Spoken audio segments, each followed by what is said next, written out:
Hey folks, welcome back to the Unbeatable Mind podcast. My name is Mark Devine. Super stoked to have you here. My guest today is Jimmy Choi. Hi. I'm going to introduce Jimmy a little bit more in a bit. We are up in Lake Tahoe. What a beautiful area, huh? It's beautiful here. It's stunning. I think this place is amazing. My first time here, and coming from the city of flatness in Chicago. You're from Chicago, yeah. Yeah, this is amazing. What a difference. It is amazing. Yeah, and you're here all weekend. You're going to be racing on Sunday with this Spartan. It's the World Championship. We're meeting all sorts of cool people.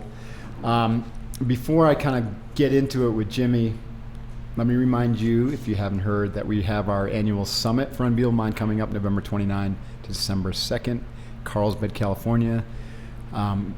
We got room for about 150 people. We're already at about 125 to 130. I don't know the exact number. And we have a few slots left. So if you're thinking about it, this is a cool 3-day event. Lots of great speakers, lots of training. So you do some SEAL Fit training, do some Kokoro yoga training, lots of Unbeatable Mind training. Build your 5-mountain training plan so that 2019 can be your best year ever. And I'm serious about that. Because we're always trying to improve, right? There's always room. Anyways, it's also the last year we're going to run the event. We're shifting more to deep immersive training next year. So come on out. And I'll give you a $300 discount if you heard it on this podcast. Use the code POD300 at checkout to save $300 at summit.unbeatablemindcom. All right, and I'm cranking away on the burpees, up to 80,000, on our way to 100,000. If you want to support me and my team, burpeesforvets.com. We're trying to raise money and awareness for vets suffering from post-traumatic stress, and my tribe and I are doing 22 million burpees this year, and we're going to do it. I think we're at 11 million-ish. Amazing. Isn't that cool? Amazing. Yeah. Yeah. This totally changed my year. Every day I have to get up and crank out those 300 burpees. In fact, I know Joe loves burpees. And we both have a love-hate relationship with burpees. Joe Everybody does. Yeah, but they're like the ultimate exercise. I mean, I was just saying this, between running and burpees, you pretty much don't need much anything else. Yeah. A few obstacles here and there. I use burpees as a part of my training. Do you? And I always talk about functional training. Right. Moving with a purpose. So I used to fall a lot. And burpees is a controlled fall. Right. And then a building to get yourself up safely. Right. Right. So if I fall, I can catch yourself. I can catch myself, and then I can get myself back up. Lower yourself to the deck is like a shock absorber. Exactly. And then press yourself back up. Yep. Get your feet back under you. And then get up. And then continue. Jump up. And, celebrate. Celebrate. Right. That's what a burpee is. You just described it really well. Exactly it. So that's awesome. I totally am with you 100%. It's a tremendous, total, full body exercise. Yes. And it's got a little pain, so you can teach you to brace the suck a little bit. So Jimmy, you have a really interesting background, right? So why don't you, instead of me try to read from my show notes, why don't you tell us about your background? So especially from the challenges you had as a kid, sure, with diabetes and all that. Well, so I was. So not diabetes, but Parkinson's. Right. Yeah, exactly. So I was diagnosed with young onset Parkinson's when I was 27 years old, and this was very rare. My grandfather had Parkinson's, or my father-in-law had Parkinson's. Okay. But he didn't see that show up until 80. Yeah, the normal onset is 60 plus. 60 plus. And only about 10% of people diagnosed with Parkinson's have it before the age of 60. And that's really what young onset means. It doesn't mean it's any lesser of a disease. It's the same disease. It just means that we get it earlier. And do they know why that happens by any chance? You know what? The theories are around. It's not that the disease is getting worse or more rampant. It's just that we're finally getting better at diagnosing. I see. So there's no blood tests for it. And it really is trial and error with the neurologist. Do we know what causes Parkinson's these days yet? We don't know what causes Parkinson's. Interesting. Okay, we do know that it's environment triggers. We know that if a person can develop, may or may not develop Parkinson's, but it is something that's triggered by the environment. Okay, whether it's chemicals or blows to the head, whatever it might be. There's no exact pinpoint cause that we can say that's it. Can you, in your life, pinpoint a cause? So my wife and my mom believes that it's all the football that I played back in the early 90s. Okay. Back in the early 90s, we didn't really know about I have to concussions. tell you that my father-in-law we pinpointed it to a fall he took. Mm-hmm. He slipped on ice and smacked his head and concussed it. Yeah. And it was after that his Parkinson's started to really be noticeable. So Yeah. interesting, huh? Head injuries, right? Head injury. Muhammad Ali, again, it could be all the blows to the head. No one really can pinpoint it. Right. But many different people have different backgrounds.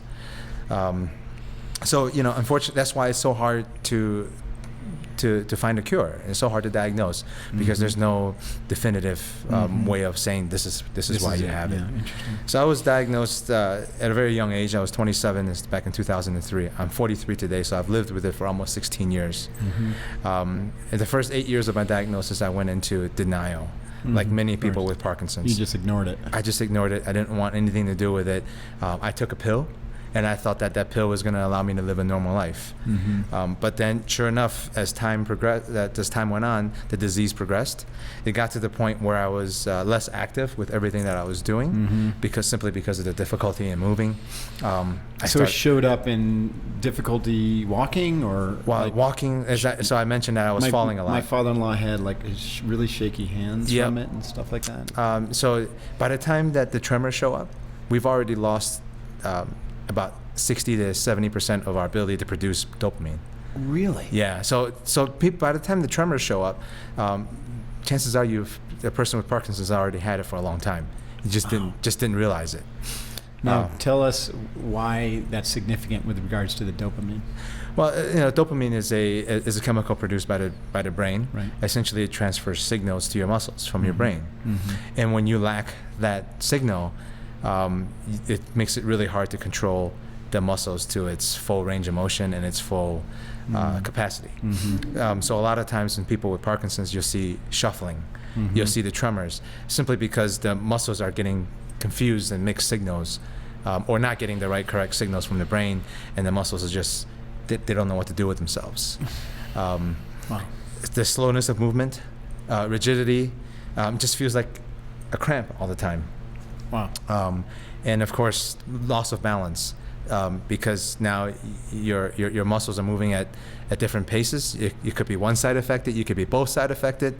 It's just many different flavors. And when you know a person that's been diagnosed with Parkinson's, there's a saying that you've only known one person that's been diagnosed with Parkinson's, because the symptoms vary so much. No one experiences the same. Really? Okay. Yeah. Interesting. So you went into denial for 6 years, you said? 8 years. Yep. What was it that caused you, what was the turning point? What was it that caused you to wake up and say, screw that, I'm doing something different? So, I think anybody facing adversity, there's always that. Yeah, come to Jesus moment. Yeah, exactly. that rock bottom moment, right? Right. And mine was carrying my infant son down the stairs. So this is back in 2010. I was carrying my son down the stairs, and I decided to leave my cane, and I would use the railing as a clutch. However, it didn't work out so well. Both of us went tumbling down a full flight of stairs. It was witnessed by my wife and my daughter. My daughter was only 2 at the time, and the entire way down the stairs, I tried to keep my son above my body, taking as much of the blow as to my own body as I can. And I realized at the bottom of the stairs that I wasn't helping my family. I was becoming a safety hazard. I was becoming more of a problem for my wife, and we already have to raise a family with young kids, and now she has to deal with me. That is not the life that I intended to lead, and that's not the life I wanted to live. Physically, what was your condition at that point? So at that point, again, I was walking with a cane because I kept losing balance. I experienced tremors, but my most predominant symptom of Parkinson's was dystonia or rigidity. So what that is for me, it's like living with a cramp 24 hours a day. Jesus. Do you still have that? I do. Okay. But what I found since 2010 is that I've used exercise as a way to combat Parkinson's. Right. And building strength and building muscle memory helps me combat the rigidity. Now, whenever someone gets a cramp, what's the first thing you do? You stretch it out. Right. So I'm not saying that, I'm not comparing that to our Parkinson's dystonia, but I use that same I use that same idea that when my arm is locked up, right? Move it. Move it. Right. To relax it, to get it out of that state. And the stronger you are, the more you train the counter muscles to pull yourself out, Right. the better chance you have of coming out So of it. after you were at the bottom of the stairs, you basically, that was your bottom. That was the my bottom bottom. of the stairs was your bottom. Exactly. And so did you decide then to start exercising, or did No. you start investigating, or what happened then?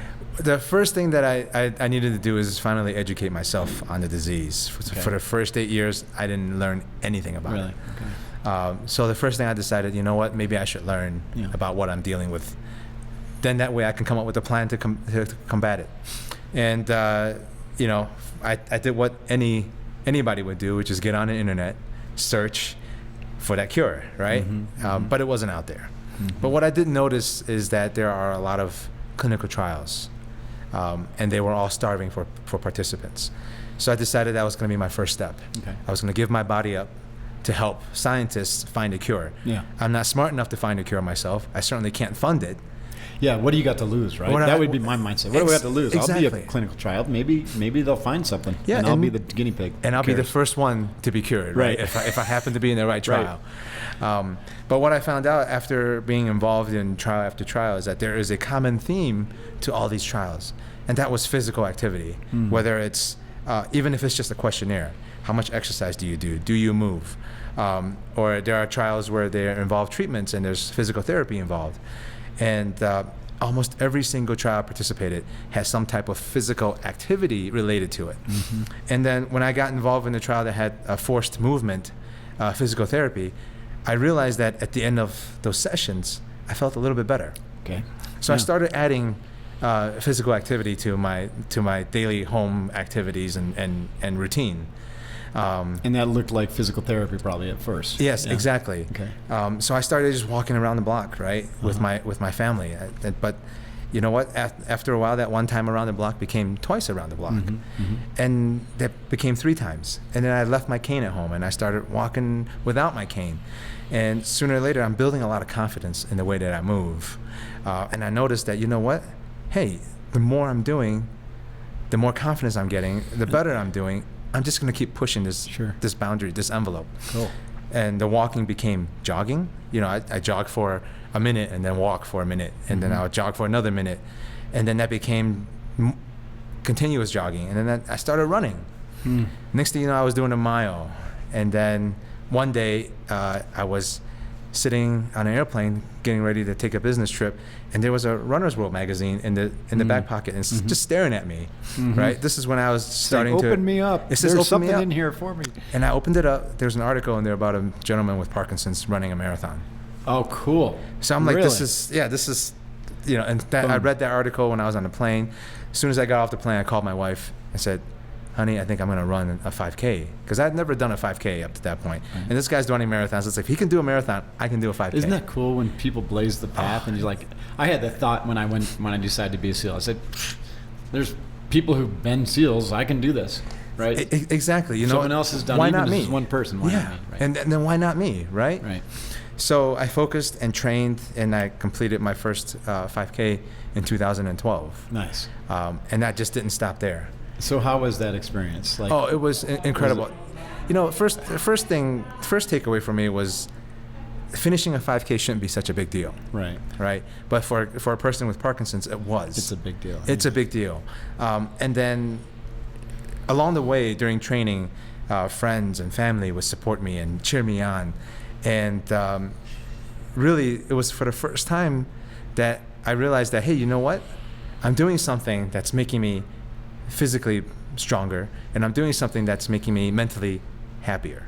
And it's making your family stronger. And it's making that, my family That stronger. makes them easier to support you and vice versa. Exactly. Oh my God, the whole system is getting stronger. Exactly. And what I'm doing is I'm building this circle of trust, Right. or this circle of people around me. I can see that. That is going to help me get to the next level.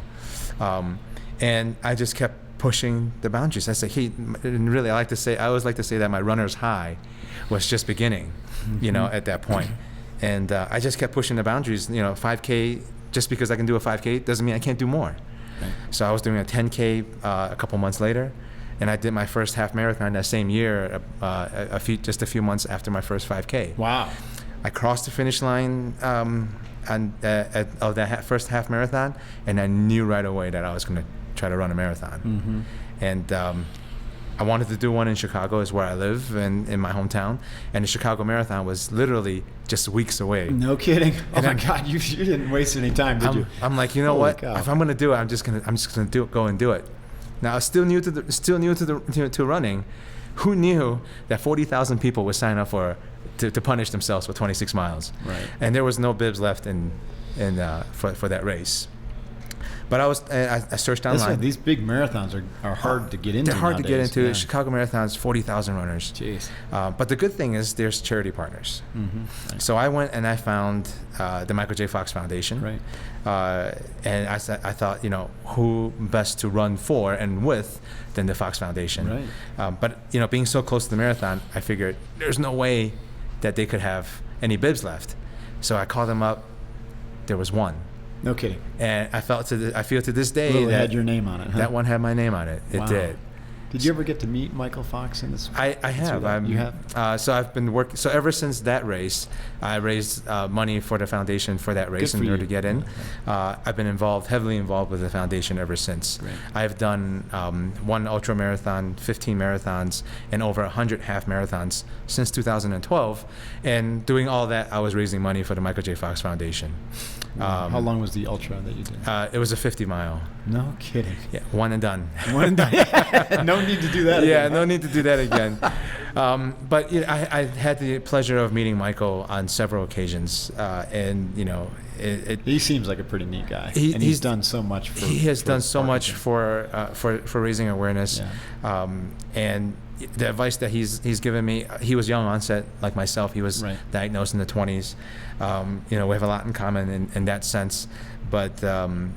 He's been a mentor for all of us in the community, Mm-hmm. And every time I meet him and every time I see him, there's always a smile on his face. Oh, that's awesome. And he's always willing to help. And no matter what we're doing in terms of fundraising efforts, the Fox Foundation is there just to lend their helping hand, and I couldn't be more happy and more proud to be associated with that group. That's awesome. And doing all these events, my daughter, she was really into. She's only 8 at the time, 9 at the time. She was really into American Ninja Warrior, and she was bugging me to get in. Did you get her into that? Yeah, well, so she was into the obstacle course, Right. and she bugged me every time. Say, hey, Dad, you should try to get on the show. Right. Get on the show. And I always tell her I have Parkinson's, I have, balance issues. But then in 2016, she saw a competitor, Allison Topperwine, compete for the first time. She has Parkinson's, and she was on the show. No kidding. And even before her story was done, my daughter turned to me and says, "What's your excuse?" So that's kind of how. That's awesome. That introduced me to the Kids world can of do obstacle course. Okay. Did you do the Ninja Warrior? Or did I it- did. I applied and totally not expecting to get on. And they called me and said, hey, we're going to give you a shot. Uh-huh. So I competed in 2017 and again in 2018. Oh, fun. And it was a lot of fun. And then, going back to Michael, in 2017, right before I went on, right on the Jumbotron, they put a message from Michael, a recorded message from Michael to me, wishing me luck. How cool. And that, Right on. and I just happened to be a guy that was standing up there with a camera in front of me. Michael would have done it for anybody. course, If it was someone else up there, raising awareness, he would have done it for anybody else, and that's just the type of guy that he is. And you found Spartan races after that, or Yeah, as and part of that? I was the runner before that, and then I went from one extreme just running Yeah. to the other extreme just obstacle courses. Right. Why not mash the two together? Right, why not? So my daughter and I started to do Spartan races together, and How old is she now? she's 11 now. 11, cool. So she'll be racing as well this weekend. Right on. In the kids race, and we have a lot of fun training together. What's the biggest challenge you have with the obstacle racing? Well, for me, it's I never know what my symptoms are going to be at any given day. So they change. Like, They do change, and they come and go as they please. right. So if I'm having trouble, I've done Spartan races where I walk the entire thing. right? Because my leg just wasn't cooperating. I drag it along. I've done Spartan obstacles where my hands wouldn't close. Really? And I've got to get through these obstacles with that. So I'll have to hang for a little bit longer to get these things done. And for me, so you just don't know until you start racing. I just don't know until I start racing any given day. Right. I've done races now because I have to take my medicine in the middle of a race sometimes. Right. You get into a pit of mud. So this was at the Chicago Beast just a couple of weeks ago. Water got into my medicine pack, and my meds completely dissolved. I couldn't take them. Wow. Right. So but you still had to finish the race. I still had to finish the race. So I have to rely on muscle memory and my training to get me through the rest of the race because I can't rely on my medicine. Right. And what do the meds just subdue the symptoms a little bit? Or? So they mask the symptoms. They mask the symptoms. And it's a synthetic dopamine. I see. So it allows me to get the signals across. Through. But a lot of times the medicine actually brings side effects that are just as debilitating as the symptoms themselves. You just have to make the choice. What kind of symptoms do you want today to get you through what you're trying to do? Oh my gosh. Have you had your dopamine tested? Has all the physical training done anything for your natural dopamine production? So I haven't had it, tested per se, but I know just from feeling, if I don't exercise more than a couple of days, I do feel my body slowing down and just being sluggish. I think with all of the endurance activity that I do, I truly believe that I trained my brain to produce more of things that it may or may not need. Right. So other things that are good replacements for dopamine is endorphins and adrenaline. Right. These are things that come about when you do endurance, challenge yourself and put yourself in situations where scary. You're scary. It's scary. Exactly. Thank you. So I think constantly putting myself in those situations, my brain is always thinking, hey, this Jimmy can anytime get up and try to run 26 miles. Let's be ready for that. Right. So I do believe that my system is readying my body for anything at any time. Right. But I do realize that sometimes when Parkinson's symptoms is just bad for a couple of days and I don't do as much, the body goes back to itself. Nutrition, how does that play into? Nutrition plays a huge role. I mean, I weighed 240 pounds at one point. I was walking with a cane. It's really a commitment to change, not just in the physical aspects That's of hard exercise. to imagine, by the way, 240, because you're probably like a 175 right now. I'm about right about 170. Yeah. But lean, mean machine. I'm trying to stay lean. I like to say I have wrinkles in the right places. I like that. So nutrition plays a huge role because you can do all the exercise you want, but if you're eating pizza and fried chicken every day, it's what's your nutrition look like now? So it's clean eating, and I'll be the first to admit it. I'll have ice cream. You're not perfect. No, I'm not perfect. I call that the 80-20 rule. Yes, as long as you're doing 80% well, everything in moderation. Right. Even moderation. I mean, I love my In-N-Out burgers. Right. In-N-Out's just yeah. But you can't have that every meal, right? But I think I try to stay clean, whole foods, clean foods. Have you explored ketogenesis and intermittent fasting and those things? I have, actually. It was actually my second season competing American Ninja Warrior. I am twice the age of most of these competitors. Of course, yeah. And I am heavier than they are. They're all 130 pounds, 140 pounds. Right. And I'm sitting at 170. And, part of my attempt to get my weight down last year was going on the keto diet. A couple of things I've learned from going on the keto diet. And living with Parkinson's. Number one is that the diet really changed the way my mind works. Right, because you're producing ketones. Your brain is getting the right amount of fat, and now your brain's producing ketones. Absolutely. I was thinking a lot clearer. Yeah. And with Parkinson's, we have what we call the Parkinson's fog. Okay. And I did feel a lot better, a lot clearer in the head. When I was on keto.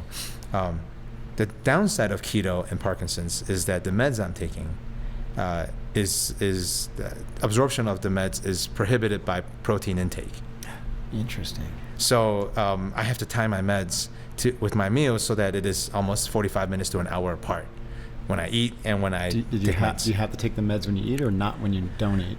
No, a lot of people do, but for me, it's one of the side effects is stomach and nausea. But luckily, I don't have that side effect, so that doesn't affect me as much.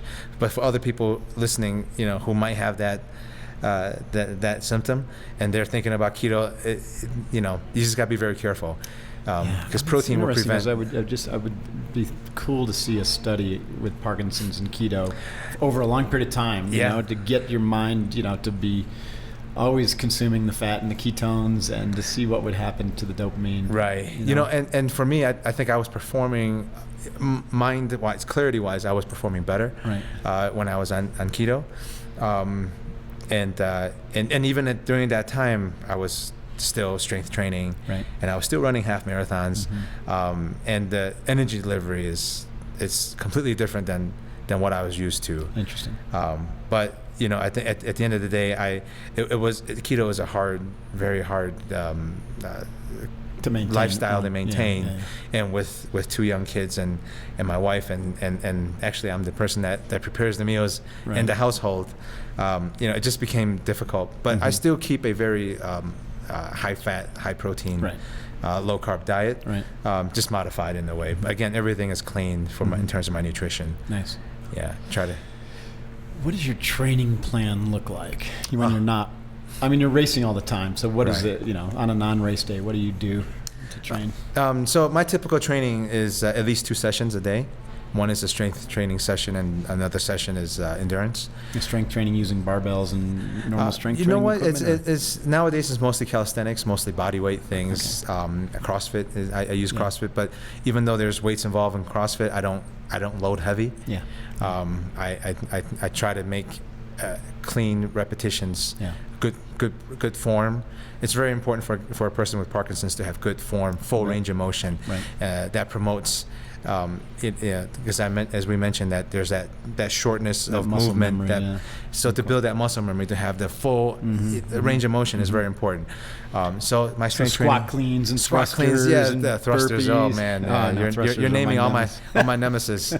But to have that full range of motion, not only does it keep your body loose and stretched out, but it also helps you with the ability to move correctly, and maintaining right form will certainly help you maintain balance. Right. Makes sense. On a daily basis living with Parkinson's.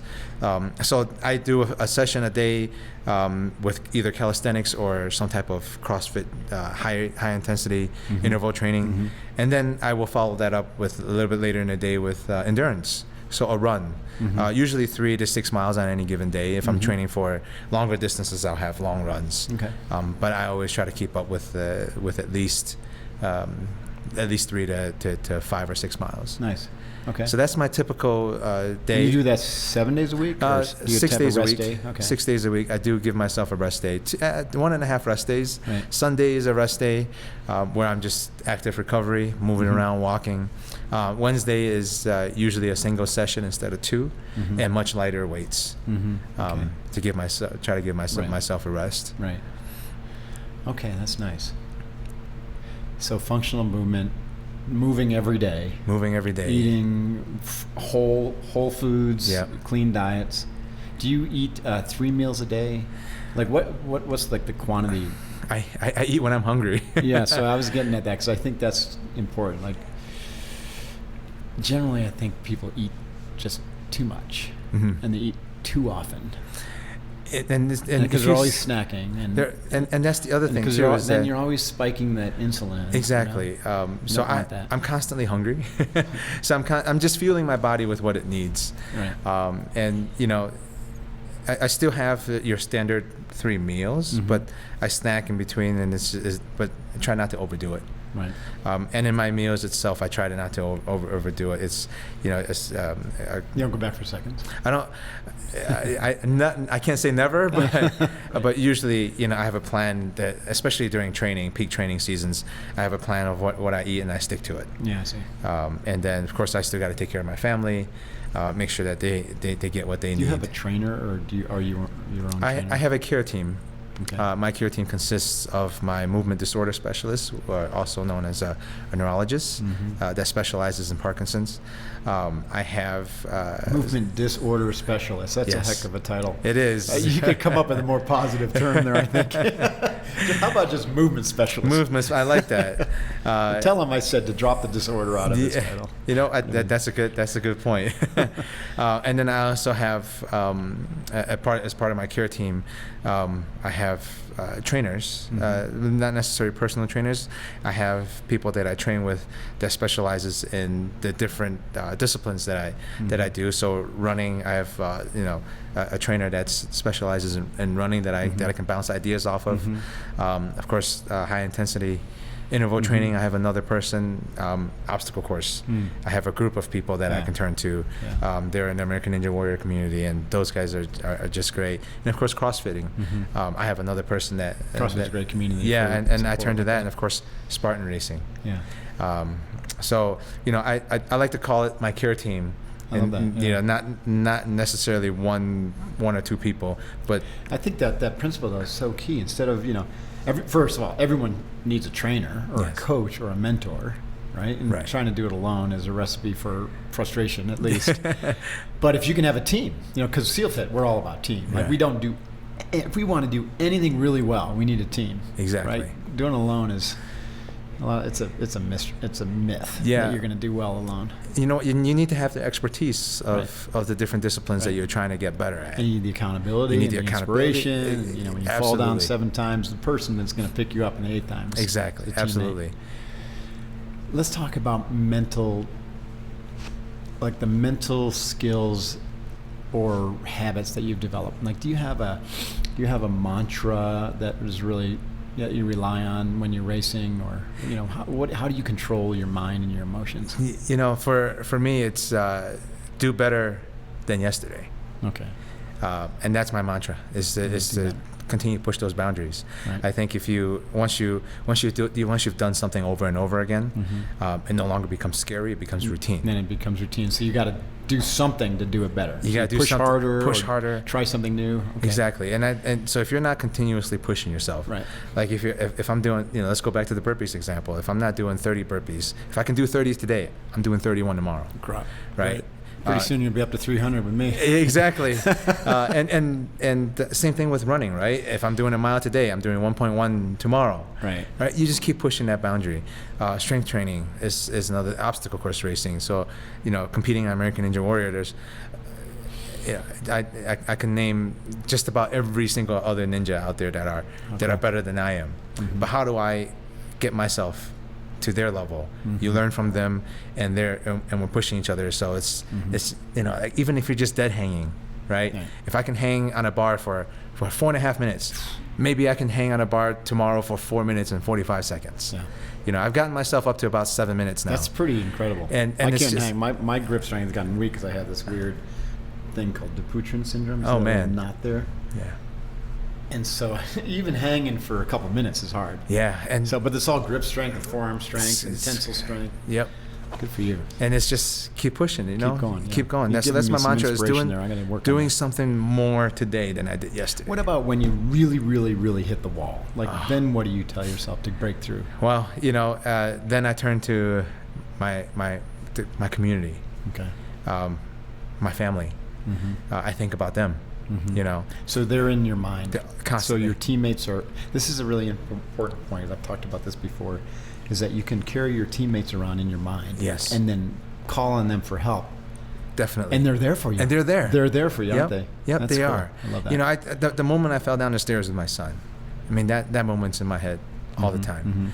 So you got that to go back to. You have that in your imagery, and you're like, okay, I go back to that, and it can always be worse than this moment. It could always be worse. Right. And then you actually go, that's an interesting thing that you brought that up, because going back to Michael, one of the things that he always says is, there's always someone else that has it worse than you. Right. Right. So no matter what, get out of your own. Get out of your own. Get out, and it's a mental mindset. So I always draw from my friends and family, the community that I've learned, that I've gotten in touch with over the years, whether or not it's the Parkinsons community, the CrossFit community, the Ninja Warrior community, or the Spartan community, everybody there is pushing each other, that we're always trying to lift each other up. And if I'm whatever I'm doing, if I'm in the middle of a Spartan beast and I'm just climbing up a route with a bucket, with a 50-pound bucket, right? Right. And it's just my thighs are burning, my arms are burning. You can't quit because the community's there. You can't quit because you're doing it for them.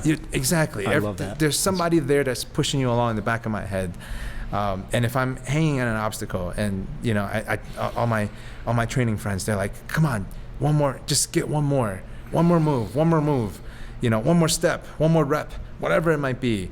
And that's when I get stuck. It's just one more step.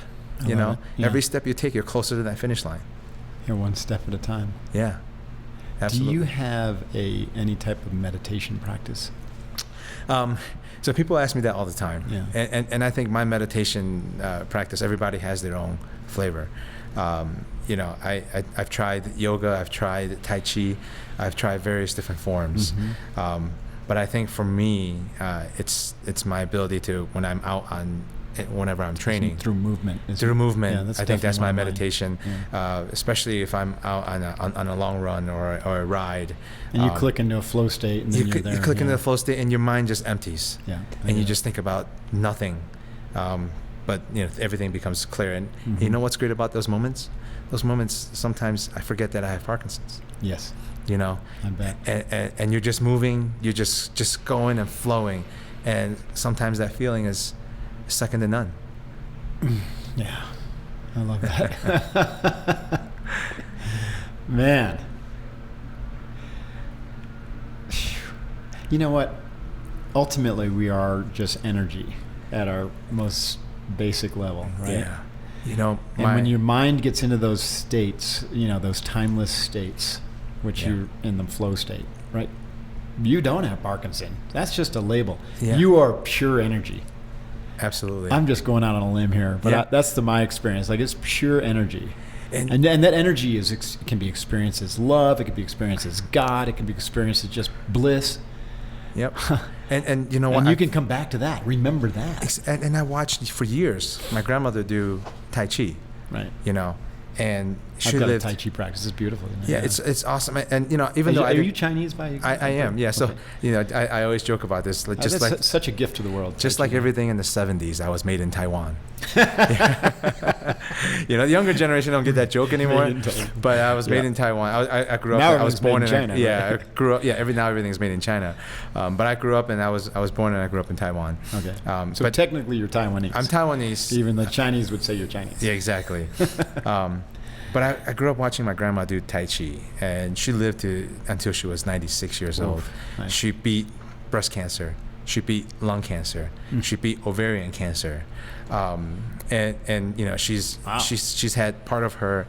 She's had her ovaries taken out. She's had her breasts removed. She's had Jiminy Cricket. She's had parts of her lungs removed, and she battled through all that and lived to be 96. And I got to think that all the Tai Chi that she used to do has something to do with that, sure, right? Yeah. And it's the body flow, the energy. Even though I never got into that myself. But this is movement. It's mindful movement, like we've been talking about. Yeah, absolutely. It gets the energy flowing. It gets the chi flowing. Absolutely. And once that flows, then it moves through the blockages. Absolutely. And then once those blockages go away, then the energy flows freely. Yeah. Yeah, that's a beautiful thing, and that's longevity and health. But yep. And back in 2012, when I finished my first marathon, I was only a handful of people with Parkinson's that are able to do that. And I thought I was special, right? I know different now. I know I learned so much more in the community that I've gotten to know around the Parkinson's community. I can sit here for hours and tell you about people who have done incredible things living with Parkinson's. I bet. Yeah. Nowadays, every time there's a marathon, and I can name I know there's at least 8, 9, 10 other people with Parkinson's out there doing it. I know that obviously a lot of people with Parkinson's are inspired by what you do. Do you have a more active way? Maybe it's through the Michael Fox Foundation or something. How do you help people get off the couch, get out of the pity party, and start moving their body who You have know, Parkinson's? every chance that I get, whether or not it's, an American Ninja Warrior, where there's a platform to reach millions of people at one shot, or speaking at a conference,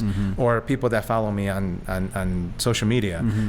Every time I make a post, I try to throw a little bit of Parkinson's education. Cool. A lot of people look at me and say, well, you're not typical Parkinson's patient because you can do all these things, and most people with Parkinson's can't. And the point you're making is you're just like them. You were just like them, absolutely. and they could be just like you. Exactly, they could be just like me. And I try to, and if I post a video of training, and I will also put in some notes about how Parkinson's is affecting certain parts of that training, and what am I doing to help to overcome that. Right. And so they can see it in the video, and they can see my thoughts, and hopefully that can inspire and move people.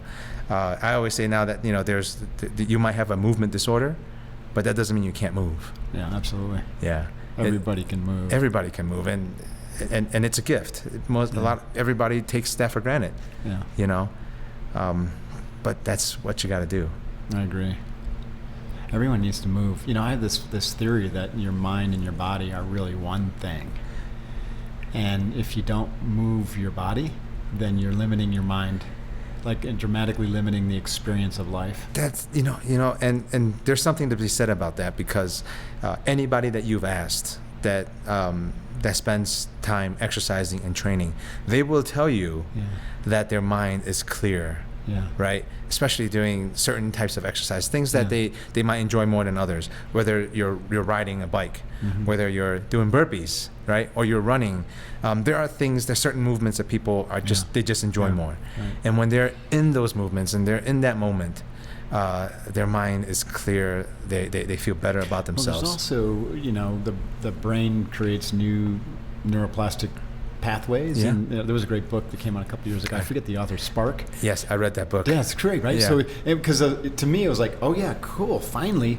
someone's proving what athletes know naturally or intuitively, is that through the movement, especially variety of movement, that's why CrossFit is so stimulating to the brain, and Tai Chi, and learning always doing something new. Well, guess what? You're strengthening your mind. You're creating new pathways. You're creating new regions for dopamine and epinephrine and everything to flow.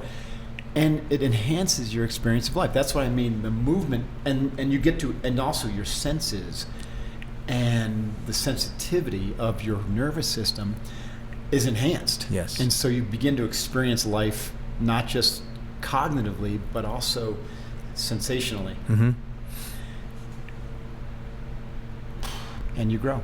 Yep. People ask me, can you really tell the difference? When you're doing certain. Yes, I can. Yeah. To make the shift from purely endurance, just running, and cycling, to obstacle course, that's a big shift in the way I train. Right. And what has it done for me living with Parkinson's? When I was running, I was building endurance. I was building. There's people with Parkinson's, we get crashes, just fatigue. Sometimes it just hits you. I feel that by training myself with endurance, those fatigue moments become less and less. Right. But now, as I'm strength training, right, now I'm dealing with I'm better equipped to deal with other areas of Parkinson's. I mentioned the rigidity and the dystonia, where it feels like your body's just cramped up. I made myself stronger, and I can move better despite the rigidity, right? So different things that I'm doing, I can certainly feel that when I change when my training focus strictly from endurance to more strength training, I can feel it. Right. And I know my body, I think, better than others who may not put the time in the training. And I always tell people, if you put the time in, you put the commitment in, and you train, you too can have that awareness in your body. Yep. And that goes to how the mind is connected to how you move. It just comes naturally. Exactly. Awesome. Day by day, in every way, we get better and better. Exactly. What can you do tomorrow that's better than today? Yeah. Awesome. Just keep pushing away. How do people find out about you? What's the best place for people to find out more about what you do? So they can find me on Facebook or Instagram at Jimmy Choi at JC Fox Ninja. Oh, JC Fox Ninja. Yeah, JC Fox Ninja. So I was dubbed the Fox Ninja because both my appearances in American Ninja Warrior, I did it on behalf of the Michael J. Fox Foundation to raise awareness for Parkinson's. So I've been dubbed the Fox Ninja. So Awesome. my handle is at JC Fox Ninja, or you can find me on my own personal website, which is thefoxninja.com. Thefoxninja.com. Yeah. Awesome. I love that. Thank you. Yeah. So thanks for doing what you're doing. And I'll call out to Michael J. Fox and his foundation also for all the work they've done in awareness and helping like people like you heal. You've got this insidious issue. Yeah. I'm not going to call it a disease. It's an issue. You know, there's no cure for Parkinson's today, but you know, there's definitely a lot of momentum going. Yeah, and if your listeners and viewers are interested, michaeljfox.org for more information. We love all the support we can get. Awesome. Well, we definitely support you, and thank you for being here Thank you today. very and much. Thanks for being who you are, Jimmy. Thank you. Yeah. Appreciate it. You rock, man. Thank you. Hoo-yah. Awesome. Wow, what an interesting, wow. You know, sometimes I'm just like, just have nothing to say. There's nothing left to say. I really honor you for your work. And Thank you. I appreciate it. And for pushing through, you know. And, like, that's cool. and you as well. You know, continue spreading the good word for. Yeah. You're sharing stories of everybody else and for what you believe in and what you do. And yeah, we're all in this together, right? Just exactly. try to make ourselves better and the world better, and one person at a time. One person at a time. One person at a time. We all feel a sense of urgency around that too, I think. Yeah. You know what I mean? Absolutely. Yeah. Absolutely. So the planet needs us, and humanity needs every one of us to be unbeatable and to step up and take responsibility for our lives and be the best version of ourselves, and then to serve profoundly like Jimmy is out there, so that we can all make this planet and this place and humanity a little bit more kind and compassionate. Yeah. And connected. You know what I mean? Absolutely. It's just, wow. Of course, I don't read the news, but I scan the headlines, and I'm just like, what the heck? Yeah. Are you serious? Let's get the good stories out there. Let's get the good stories out there. Yeah. Let's get 10% of humanity talking the way we're talking, and it'll change. Yeah, absolutely. Hoo-yah. All right, folks. Thanks for paying attention, either watching or listening to the Unbeatable Mind podcast. Super appreciate it. You know, humbled by your attention, and keep doing what you do. Stay focused, train hard, do the daily work, be better every day. Just a little bit, 1%. See you next time. Hoo-yah, Divine out. Hey, this is Mark Divine. Thanks very much for watching the Unbeatable Mind podcast on YouTube. You can also find the podcast at iTunes, Stitcher, SoundCloud, Google Play, and unbeatablemind.com/podcast. Be sure to check out the new episode released every week. Hoo-yah.